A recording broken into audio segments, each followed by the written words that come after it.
The last harvest. The morning mist clung to the valley like a shroud as Martha wiped her flour-covered hands on her apron, staring at the stranger who had appeared at their fence line.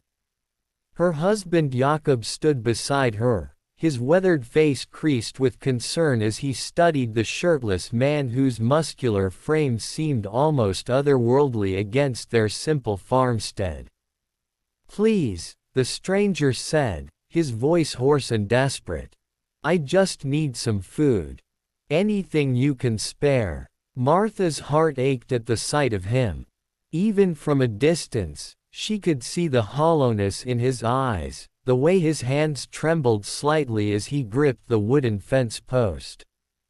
This was no ordinary drifter. Something haunted this man, something that had stripped away everything but the raw need to survive.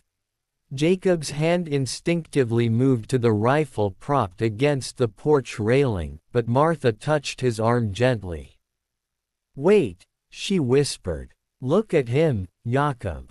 Really look." The stranger's name was Samuel, and his story unfolded like a tragedy written in flesh and bone. He had been a soldier, returning from a war that had taken everything from him. His family's farm had been foreclosed while he was overseas. His wife, unable to bear the shame and poverty, had taken their 2 young daughters and disappeared into the night, leaving only a note that said she couldn't wait anymore, couldn't hope anymore. "I tracked them for months," Samuel said, sitting at their rough-hewn kitchen table, his massive shoulders hunched over a bowl of stew that Martha had quickly prepared. "From town to town, following rumors and whispers. Someone said they saw them heading west, toward California. Someone else said they'd gone north to Canada. I don't even know if they're still alive." His voice cracked on that last word, and Martha saw the tears he fought to contain, the way his jaw clenched with the effort of holding himself together. This strong man, this warrior who looked like he could tear down mountains with his bare hands, was breaking apart inside. Jakob listened in silence, his initial suspicion melting into something like understanding. He too had known loss. Their own son had died 5 winters ago, taken by pneumonia before his 10th birthday. The empty bedroom upstairs still held his toys, his clothes, everything frozen in time like a museum to their grief. "The war changed everything," Samuel continued, his fingers tracing the grain of the wooden table. "I thought I was fighting for something good, something noble. But when I came back, I realized I'd been fighting for people who didn't care about men like me. The banks took our land. The government that sent me to war did nothing when my family needed help. I was a hero overseas and a beggar at home." Martha placed her hand over his, feeling the calluses and scars that mapped a life of hard labor and harder struggles. "You're not a beggar here," she said softly. "You're a guest." But even as she said it, she knew the truth was more complicated. Their own farm was failing. The crops had been poor for 3 years running. The bank had sent letters, each more threatening than the last. They were perhaps 6 months away from losing everything themselves, from becoming wanderers just like Samuel. That night, as the sun set behind the mountains, painting the sky in shades of amber and crimson, Samuel stood in their field and wept. Martha watched from the kitchen window, her own tears falling silently. Jakob came up behind her, wrapping his arms around her waist. "We should let him stay," Jakob said. "Help him get back on his feet." "With what?" Martha asked, her voice barely a whisper. "We can barely feed ourselves. Then we'll all be hungry together," Jakob replied. But at least we won't be alone. Samuel stayed. He worked there. Fields with a desperate intensity, as if physical labor could somehow burn away the pain that consumed him. His body, already impressive, became a sculpture of muscle and sinew, each movement precise and powerful. But his eyes remained distant, always searching the horizon as if his lost family might appear at any moment. Weeks turned into months. The three of them formed an unlikely family, bound together by shared suffering and stubborn hope. Samuel never spoke much about his past anymore, but sometimes at night, Martha would hear him crying in the barn where he slept, the sound of a man's heart breaking over and over again. The harvest that year was the worst they'd ever seen. The wheat came up stunted and pale, barely enough to fill half a silo. When the bank inspector came, he looked at their fields and shook his head with something that might have been pity. "I'm sorry," he said, though his eyes were cold. "The bank is calling in your loan. You have 30 days to vacate." Jakob aged 10 years in that moment. Martha felt her knees weaken. Samuel, standing bare-chested in the afternoon sun after hours of futile labor, simply stared at the mountains as if they might offer some answer, some escape. That night, they sat together on the porch, sharing a bottle of whiskey that Jakob had been saving for a special occasion. It seemed fitting to drink it now, as their world crumbled around them. "I'm sorry," Samuel said. "If I hadn't come, maybe you could have made it." "Don't," Martha said firmly. "We were drowning before you arrived. At least we got to drown with a friend." The silence that followed was heavy with unspoken words, with dreams that had died before they could fully bloom. Samuel looked at this elderly couple who had shown him kindness when the world had shown him only cruelty, and something shifted inside him. "I have one thing left," he said slowly. "My military pension. It's not much, but I've been saving it. I haven't had anywhere to spend it, anyone to spend it on."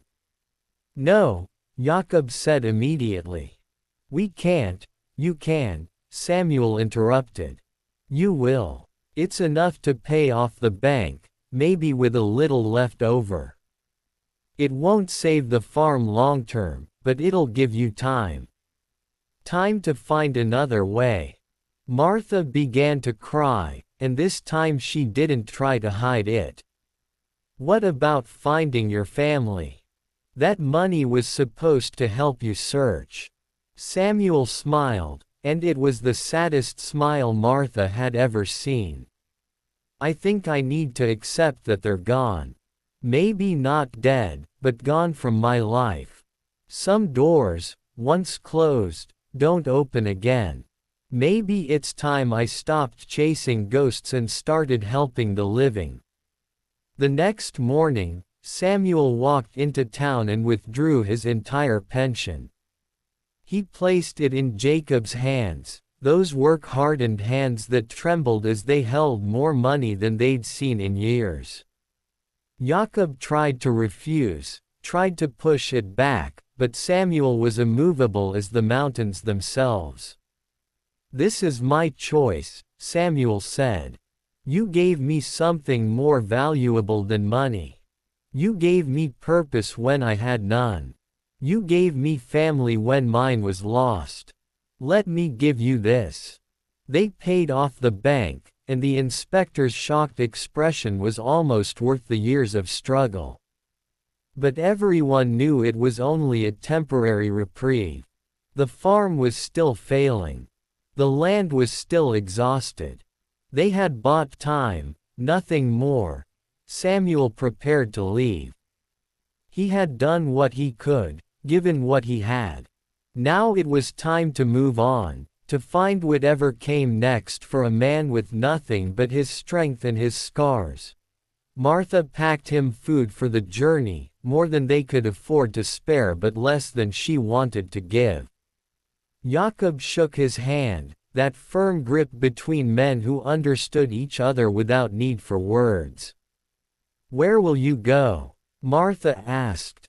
Samuel looked toward the mountains, those eternal sentinels that had witnessed countless human dramas play out in their shadow. "West," he said. "Always west. Maybe I'll find work. Maybe I'll find peace. Maybe I'll find nothing at all. But I'll keep moving." As he walked away down the dirt road, his powerful frame growing smaller with distance, Martha clutched Jacob's arm. They watched until Samuel disappeared around the bend, swallowed by the morning mist that seemed to claim everything in this valley eventually. "Do you think he'll ever find them?" she asked. "His wife and daughters?" Jakob was quiet for a long moment. "I don't know. But I think maybe that's not the point anymore. I think he's searching for something else now. Something he lost long before his family disappeared." "What's that?" "Himself. The man he was before the war, before the loss, before all the pain. I don't know if he'll ever find that man again. But I hope he does. God, I hope he does." They stood there until the sun burned away the mist, revealing the fields they'd managed to save, the home they'd managed to keep. It wasn't much. It wouldn't last forever. But for now, in this moment, it was enough. Inside the barn, where Samuel had slept for all those months, they found something he'd left behind. A photograph, creased and worn from being carried in a pocket, of a beautiful woman and two small girls with bright eyes and brighter smiles. On the back, in Samuel's careful handwriting, for Martha and Jakob. "Remember that love exists, even when it's lost. Remember that family is what we choose, not just what we're given. Remember me." Samuel, Martha pressed the photograph to her chest and wept, while Jakob held her and the mountains watched in their ancient, impassive way, having seen this story play out countless times before and knowing they would see it countless times again. The harvest would come again next year. The struggles would continue. But they had survived another season, with help from a broken man who had somehow found the strength to lift others even as he himself was falling. That was something worth remembering. That was something worth holding onto when the darkness came. And somewhere on the road west, Samuel walked with the sun on his back and the wind in his hair, still searching, always searching, for something he couldn't name but would know when he found it. Or perhaps never would. But the searching itself had become its purpose, and that would have to be enough.